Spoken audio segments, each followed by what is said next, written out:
Beauty of the Emperor's Soul. Shai is an artist, a thief, and a magical forger. From the first pages of the story, we see her as a strong character. She lives by the rule to be always ready. And it's not something she always was. She worked hard to create this version of herself, the same way she creates her art. She always analyzes her situation and doesn't react based on her emotions. And I like that about her. In a way, she's like a stoic, understand and react the way she wants to be. She trained herself to be this way, and it shows that it's hard work and anybody can be this way. It's very inspiring.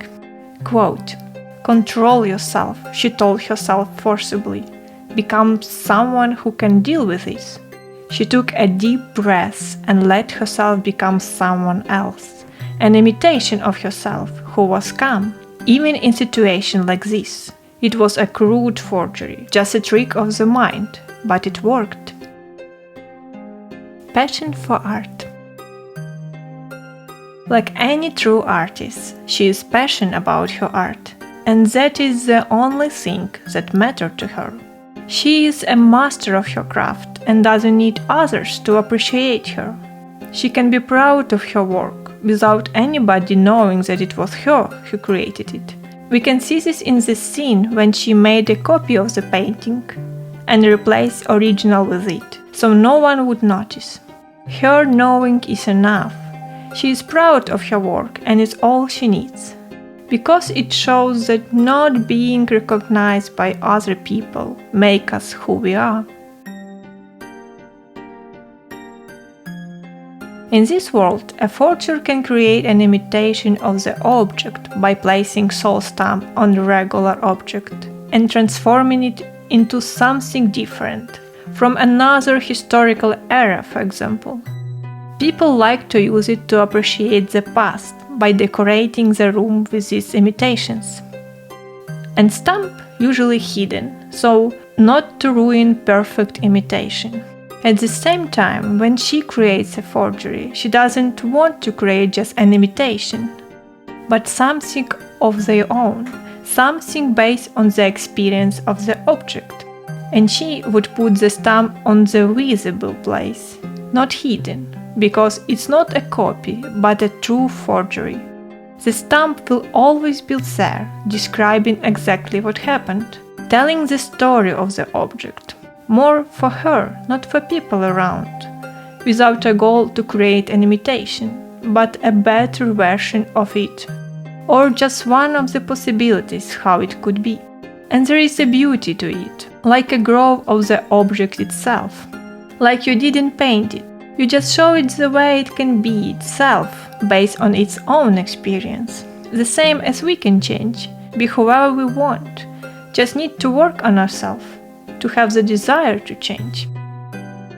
Knowledge. Other thing the story explores is power of knowledge. We see her working hard to have a deep understanding of the subject she's working on. She needs to understand the nature of the object, its past, what it can possibly be, what it was used for, who was using it.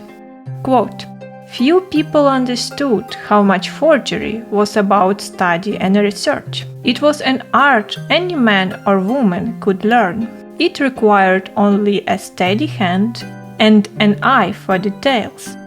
To create a realistic forgery, you must have a technical skill you are imitating, at least to an extent. It shows us that nothing comes from nothing. You need to know and understand what you want to create something good." I like the way forgery reconstructs knowledge in an object to achieve something. This art form fascinates me with how you can improve old things or create new ones by just adding or changing experience of the object. I see here so many references to self-building. I like the way book describes what can happen with time.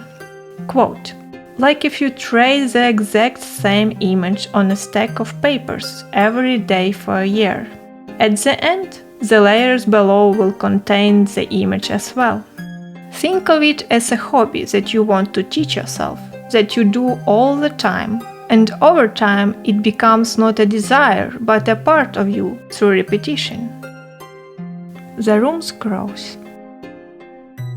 This story hardly gets out of one room, and this room is so small that it's more suitable for storage.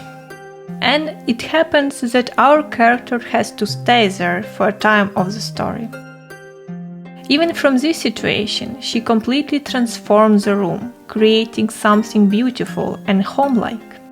Quote, Gautona looked across her chamber and its fine furniture that had been carved and polished, its marble floor with silver inlay, the crackling hearth and small chandelier. A fine rug, it had once been a bed quilt with holes in it, covered the floor.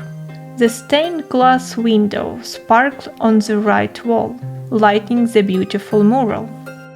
We affect everything around us just as it affects us.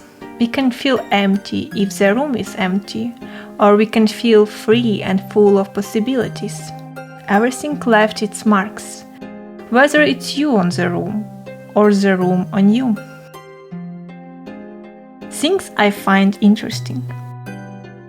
Her control of emotion, creative passion, her beliefs in herself as an artist, not letting the opinion flying around change her beliefs about who she is, the types of forgery and the way you can create them, the beauty of researching before you can even start to create, power of knowledge and dedication to accomplish good results.